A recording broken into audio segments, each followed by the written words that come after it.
Hai hai, semangat belajar kita semua ya. Rekan-rekan, nama saya Anissa Lestari dari Fakultas Psikologi Universitas Pajajaran.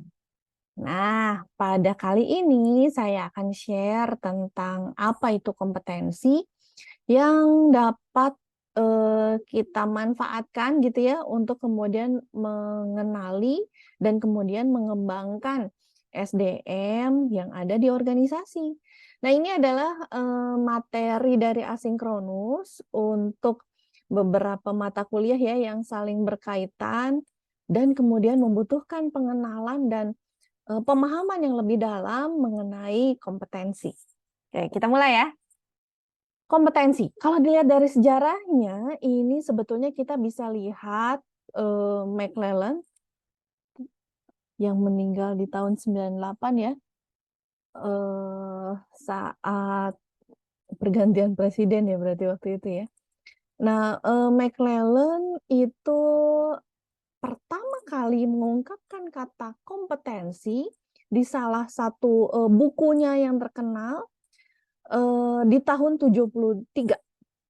Nah, beliau mengatakan bahwa ada loh seperangkat hal yang bersifat unik yang membedakan bagaimana manusia itu mengerjakan tugasnya secara berbeda.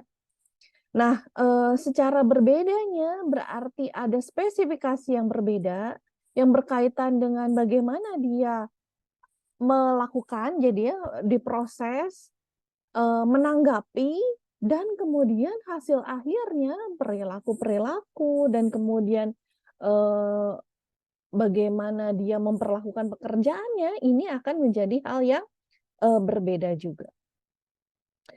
Nah, ini kemudian berkembang hingga pemahaman kompetensi kita saat ini ya. Nah, kalau kita lihat yang disebut kompetensi di tempat kerja, kita bisa lihatnya dari sisi perilaku.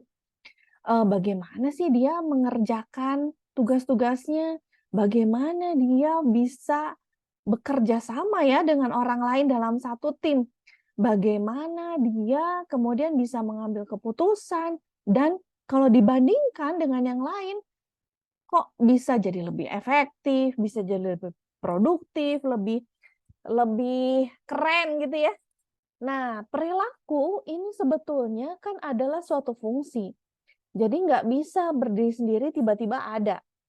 Ada set mental di belakangnya yang mempengaruhi bagaimana suatu perilaku itu muncul dan akhirnya berbeda dari satu orang ke orang yang lain.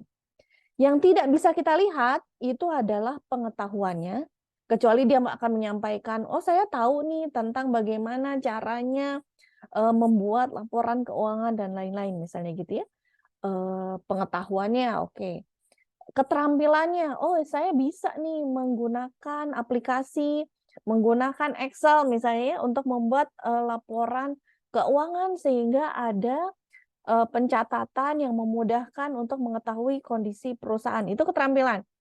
Trade-nya, sikapnya, apakah kemudian dia teliti atau kemudian dia dalam membuat laporan keuangan, waduh, ada sih laporan keuangannya tapi salah-salah gitu ya. Angkanya harusnya 4, terbacanya 9 gitu ya. Yang membuat wah hasilnya jadi berbeda jauh nih kalau seseorang teliti dengan seseorang yang tidak teliti. Walaupun sama-sama punya pengetahuan tentang membuat laporan keuangan, sama-sama bisa pakai aplikasi, bisa pakai Excel gitu dalam membuat laporan keuangan, tapi kalau trade-nya berbeda, nah hasilnya juga bisa berbeda. Belum lagi ditambah dengan aptitude-nya. Apakah dia punya komitmen nih dalam mengerjakan tugasnya? Apakah dia bisa membedakan mana yang prioritas, mana yang tidak gitu ya. Sehingga tentu akan berbeda bukan hanya sekedar angkanya ya, tapi kemudian maknanya dan kemudian nantinya adalah pemanfaatan dari hasil kerja itu sendiri. Nah, itulah yang membedakan mengapa seseorang misalnya IPK-nya sama, latar belakang jurusannya bisa jadi sama juga, universitasnya juga sama, hasil kerjanya berbeda. Kenapa? Karena kompetensinya yang berbeda, gitu ya. Dan kompetensi ini berarti adalah keseluruhan setnya, mulai dari pengetahuannya, keterampilannya, attitude-nya maupun aptitude gitu ya. Nah, kalau kita lihat dari sejarahnya, pertama kali sih tentu saja kita lihat dari McClellan ya, tahun 73. Tahun itu dinyatakan oleh McClellan bahwa kompetensi itu adalah personal trait yang akan membuat seseorang bisa menampilkan perilaku super, perilaku yang produktif, perilaku yang superior sehingga dapat mengerjakan tugas-tugasnya itu dengan excellent. Nah, berkembang lagi di tahun 80 oleh Clem. Di sini dinyatakan bahwa kompetensi itu adalah karakteristik dari seseorang atau individu yang akan menentukan apakah dia dapat menghasilkan performance yang efektif atau akan mencapai hasil yang optimal dalam melakukan pekerjaannya. Nah, lalu kemudian dikembangkan lagi dan ini yang fenomenal ya, di tahun 93 dalam bukunya oleh Spencer and Spencer. Dia menyatakan bahwa kompetensi itu bisa dilihat dari skill-nya, dari ability-nya, dari apa yang bisa individu itu lakukan, yang tergambar dari pengalaman kerjanya, tergambar dari pengalaman hidupnya, tergambar dari apa yang dia pelajari atau pelatihan-pelatihan yang pernah ia dapati dan tentu saja dia kuasai gitu. Nah, ini kemudian jadi akan mengembangkan, oh kita dapat mengenali kompetensi dengan melihat pengalamannya gitu ya. Yang fenomenal di tahun 93 ini ya. Nah, lalu kemudian dikembangkan lagi di tahun 99 di mana dinyatakan oleh Lucia dan Les Springer bahwa kompetensi itu adalah suatu set untuk mengukur keterampilan, pengetahuan, personal karakteristik, dan perilaku yang dibutuhkan untuk seseorang bisa menjalankan perannya dalam organisasi dan mencapai tujuannya. Gitu. Jadi kompetensi itu mendeskripsikan apakah seseorang memang bisa perform optimal gitu ya dalam perannya karena dia memiliki pengetahuan apa, memiliki keterampilannya apa, personal karakteristiknya apa, dan perilaku yang dia tampilkan itu kayak gimana, gitu ya. Nah, berikutnya itu adalah dikembangkan oleh Bartram, Robertson, dan Kalinan ya tahun 2002. Nah, di sini dinyatakan bahwa kompetensi adalah set dari perilaku yang akan menggambarkan bagaimana seseorang dapat menghasilkan performa yang optimal. Nah, lalu kemudian dikembangkan lagi di tahun 2011 oleh Birtwell dan Holden bahwa kompetensi itu adalah kemampuan ya untuk melakukan aktivitas-aktivitas yang dibutuhkan dalam pekerjaan untuk mencapai performa yang optimal. Banyak sih tokoh-tokoh yang kemudian akhirnya membahas kompetensi sampai sekarang gitu ya. Namun yang fenomenal tentu saja yang membuka jalan McClellan tahun 73, lalu kemudian yang menggambarkan bahwa ini bisa dikenali dari pengalaman, yaitu adalah Spencer tahun 93. Nah, ini kemudian kita bisa lihat bagaimana perkembangannya dengan mengenali bahwa suatu kompetensi berarti kan terbangun nih, terbangun dari set. Setnya apa? Setnya itu adalah knowledge, setnya itu adalah skill, lalu kemudian self-concept, traits, dan motivasi yang akan mengarahkan bahwa itu adalah membentuk suatu kompetensi tertentu yang bisa kita lihat dari critical behavior atau indikator-indikator yang mencerminkan bagaimana suatu performance itu memang dikatakan bagus.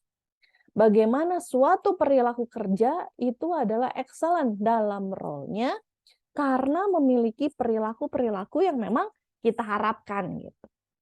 Nah, jadi kita akan bisa lihatnya bolak-balik ya. Kita bisa menerjemahkan bagaimana suatu pekerjaan itu excellent karena memiliki indikator-indikator yang seperti apa, sehingga memang kompetensi yang dibutuhkan itu apa. Atau kebalikannya, kita sudah menentukan kompetensinya apa, sehingga pekerjaannya bisa optimal kalau diisi dengan orang-orang yang memiliki kompetensi seperti apa gitu ya. Jadi kita bisa lihatnya bolak-balik. Dan kita bisa menyusunnya dari atas ke bawah, top down atau bottom up gitu ya. Di mana nanti penyusunan tentang gimana kompetensi itu disusun untuk membentuk suatu role yang dinamakan dengan job model, bagaimana kompetensi itu bisa diukur gitu ya pada suatu pekerjaan, di mana suatu pekerjaan itu terdiri dari suatu set kompetensi, ini akan kita bahas berikutnya ya. Nah, jadi kalau kita lihat kompetensi di tempat kerja, artinya kita akan melihat bagaimana driving factor atau yang akan mendorong perilaku itu muncul seperti apa, bagaimana value, ide yang dimiliki orang tersebut, pemikirannya sehingga dia mampu untuk berperilaku. Jadi what you do gitu, perilaku apa sih yang akan ditampilkan dan itu akan berbeda-beda. Kita bisa lihat perbedaannya. Yang satu bisa menghitung, yang satu juga bisa, tapi yang performance-nya optimal itu yang kayak gimana gitu ya. Jadi ini akan terlihat dari komitmen, dedikasi, presentasi, performance gitu ya, yang ditampilkan oleh individu yang bisa kita bedakan antara satu individu dengan individu yang lain. Nah, jadi kalau kita akan melihat kompetensi sebagai framework dalam suatu organisasi, kita bisa lihat bahwa kompetensi itu akan membantu untuk menerjemahkan seperti apa role-role yang ada di dalam organisasi itu bisa optimal dalam pencapaian goal-nya, dan ini akan sesuai dengan visi misi dari organisasi gitu ya. Jadi yang pertama kita akan lihat seperti apa visi organisasi, misinya kayak gimana, nilainya seperti apa, dan strateginya seperti apa. Dan itu akan diisi oleh orang-orang yang memiliki performansi kerja seperti apa. Nah, performansinya pasti berbeda-beda antara satu role dengan role yang lain kan, antara satu job dengan job yang lain. Nah, jika berada dalam satu perusahaan yang sama, yang artinya walaupun pekerjaannya beda-beda, namun ada nilai yang keterikatan bahwa kita tuh bekerja di perusahaan A yang memang mengedepankan kekeluargaan, misalnya kayak gitu ya. Nah, berarti ada kompetensi bersama yang memang dibutuhkan sehingga menjadi penanda antara anggota organisasi atau bukan gitu. Nah, ini dinamakan dengan core kompetensi. Jadi adalah kompetensi inti yang diharapkan ada pada seluruh anggota perusahaan, anggota organisasi gitu ya.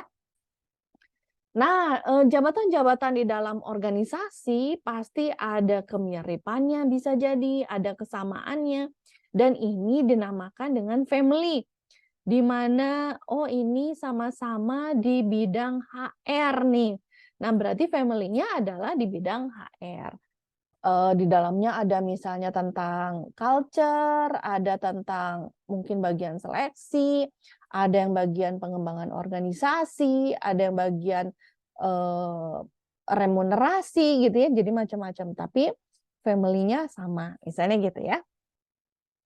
Nah, kompetensi ini kita bisa lihat dari technical kompetensi dan leadership kompetensi. Technical itu adalah yang membangun bagaimana suatu jabatan itu bisa ditampilkan gitu oleh orang yang memiliki performansi atau indikator yang mana aja gitu. Jadi yang Oh, dia bisa dikatakan sebagai staf keuangan yang baik kalau apa? Kalau bisa membuat laporan keuangan, kalau kemudian dia bisa memenuhi deadline, kalau dia bisa mengetahui apa faktor in and out gitu ya, balance misalnya gitu ya.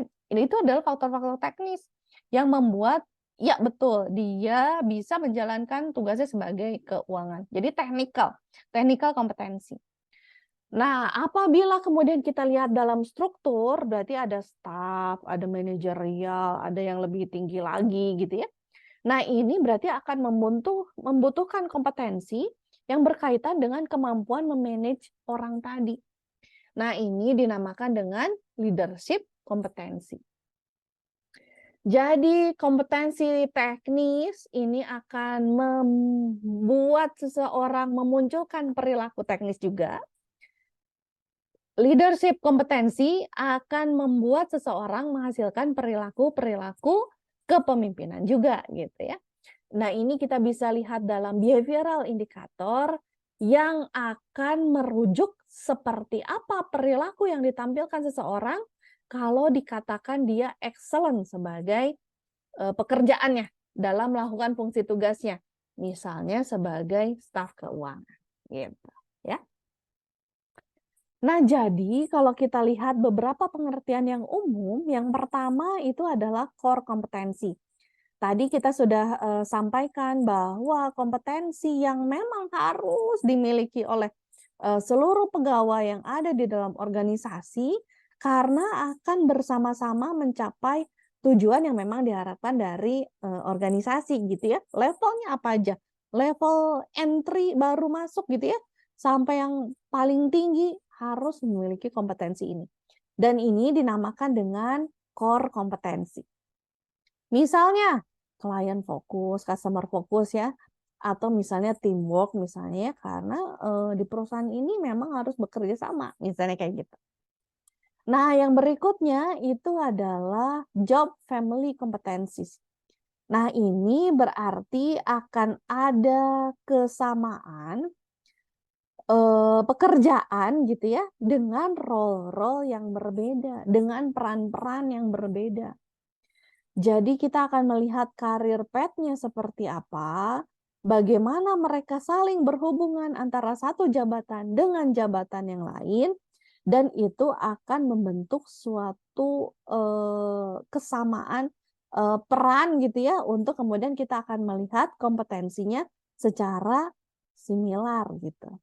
Nah, misalnya itu adalah job family dari bagian keuangan gitu ya, job family dari bagian marketing misalnya ya, dan lain-lain.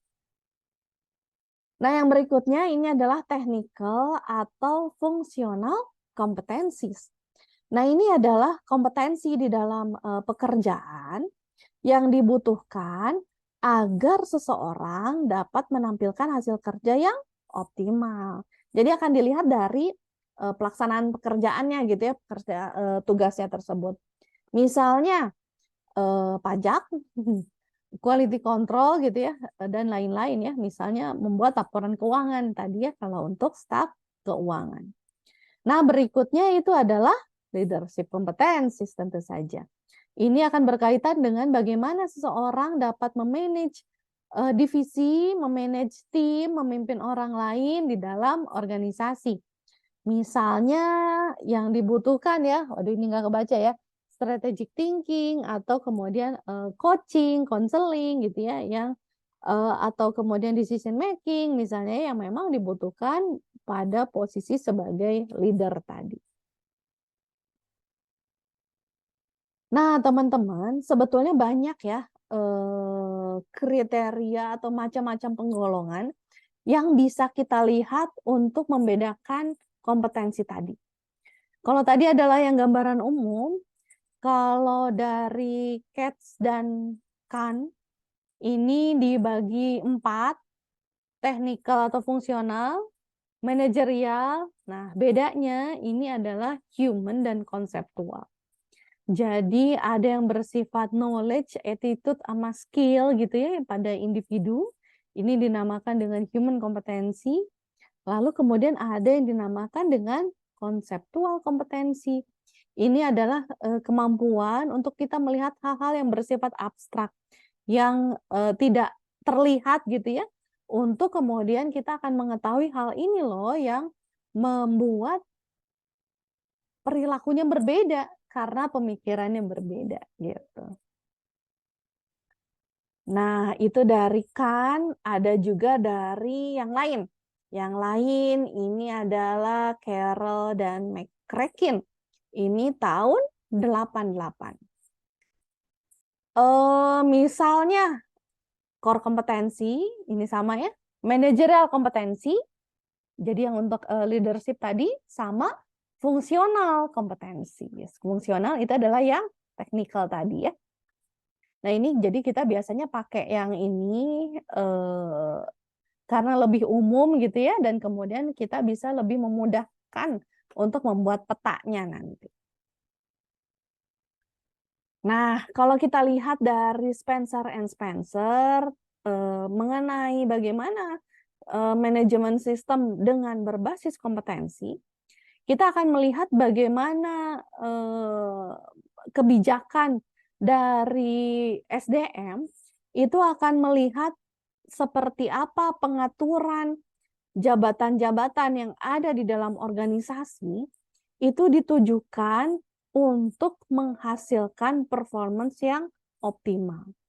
Performance yang optimal tentunya kita bisa tentukan dilihat dari apakah dia sudah memenuhi visi dan strategi yang memang diharapkan ada muncul di dalam perusahaan atau organisasi tersebut.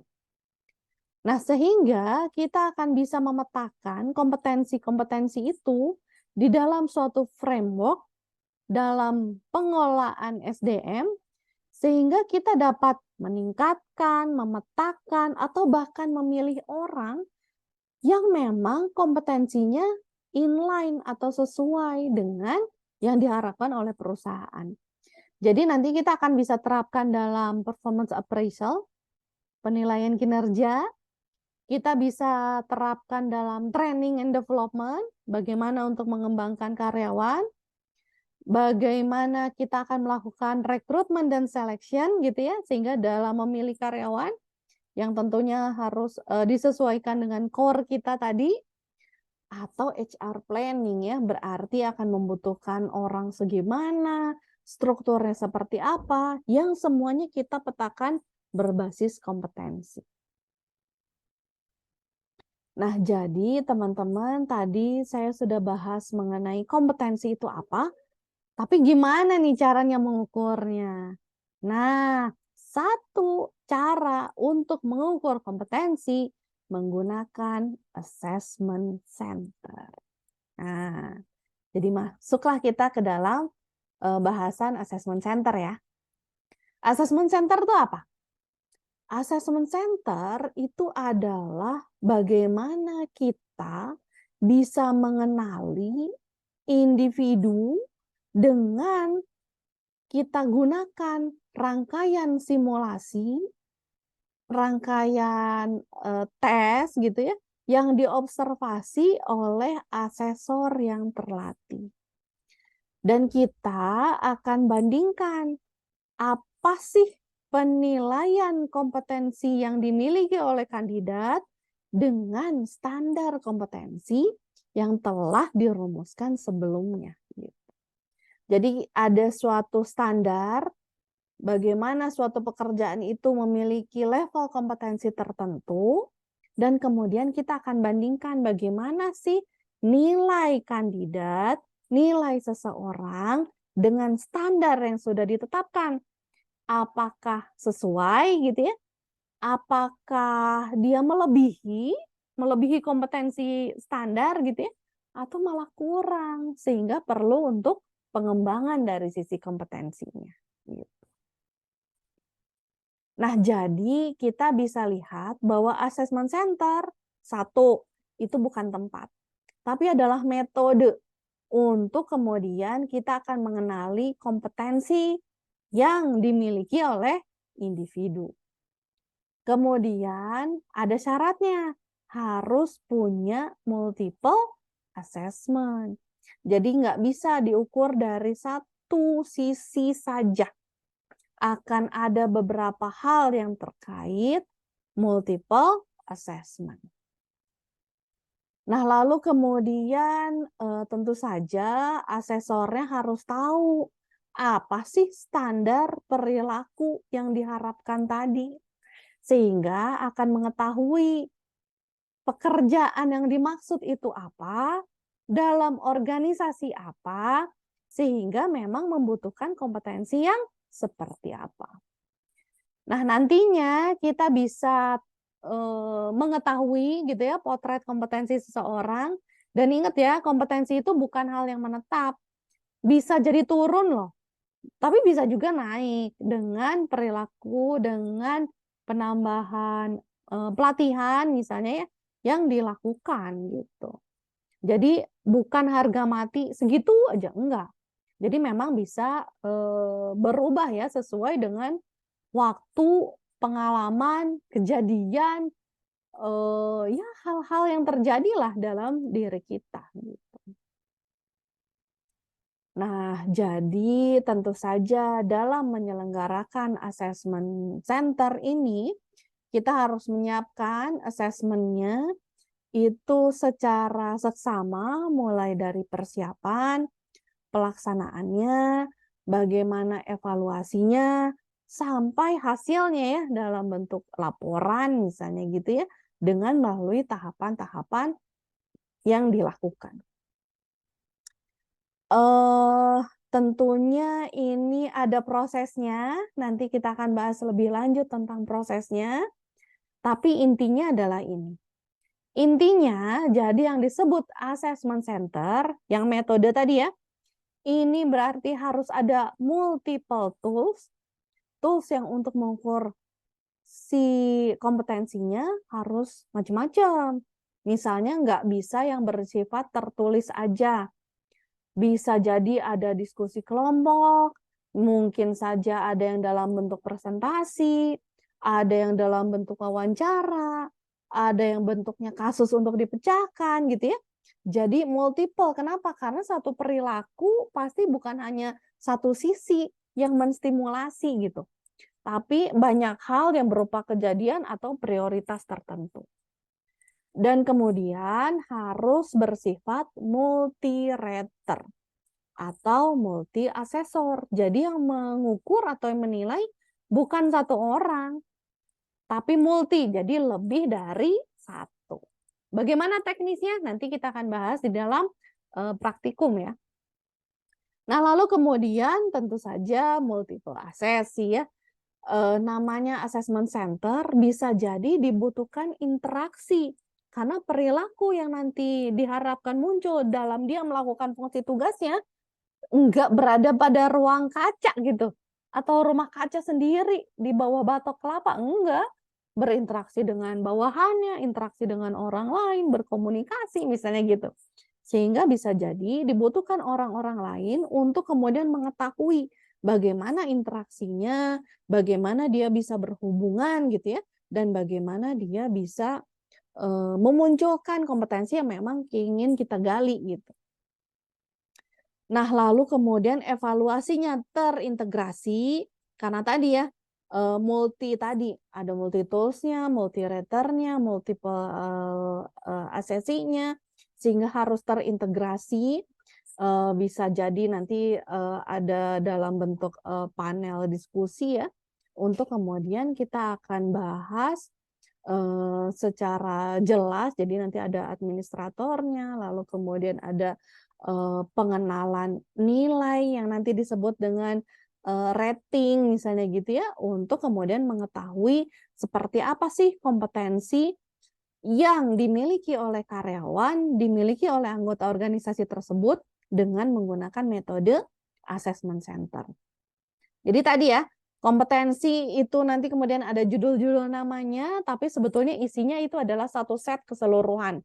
Mulai dari pengetahuan, skill, attitude, understanding-nya gimana, value-nya seperti apa, minatnya seperti apa, personal karakteristiknya seperti apa, gitu ya. Jadi keseluruhan set ini. Prinsipnya assessment center ini tentu saja harus fair, bahwa setiap orang akan menjalani proses yang sama. Jadi bukan gara-gara, oh yang ini mah saya kenal nih, jadi nggak usah deh, nggak usah dipakai wawancara, ya nggak bisa. Jadi harus tahapannya sama. Kemudian yang kedua, transparan. Jadi kriterianya jelas, prosesnya juga jelas. Jadi akan tahu yang disebut 3 itu apa, ada indikatornya. Yang disebut 2 itu apa, ada indikatornya. Jadi ada beda yang jelas dari sisi perilaku, apa yang disebut rating, nilai gitu ya, 1, 2, 3, 4, tergantung ya, tergantung pada level atau kamus yang digunakan dalam organisasi atau perusahaan ini. Yang berikutnya adalah akuntabel. Jadi memang harus valid dan dapat dipertanggungjawabkan. Untuk tools-nya, bagaimana dia dapat mengukur kompetensi yang kita harapkan gitu ya. Demikian juga dengan objektivitas dan validitas ya dalam kita melakukan pengukurannya. Nah, jadi tentu pengharapannya kemudian teman-teman akan bertanya, apa sih bagusnya assessment center? Seberapa efektif assessment center ini dibanding dengan metode-metode yang lain? Bagaimana kita membandingkan yang satu dengan yang lain gitu ya. Lalu kemudian bagaimana ini dimanfaatkan sejauh mana gitu ya. Terkait juga dengan peralatan, keefektivitasan gitu ya dan lain-lain. Nah, pengharapannya jadi justru nanti teman-teman akan punya pemikiran sampai sini gitu ya untuk mengenali, mendalami dan akhirnya nantinya akan memiliki keterampilan lebih dalam gitu ya untuk mengenali kompetensi melalui assessment center ini. Gitu ya. Oke, mudah-mudahan informasinya bermanfaat, teman-teman juga bisa belajar lebih lanjut untuk kemudian kita kenali lebih dalam apa itu kompetensi dan kemudian apa itu nantinya assessment center. Kita ketemu dalam kesempatan yang lain. Terima kasih semuanya. Sampai berjumpa.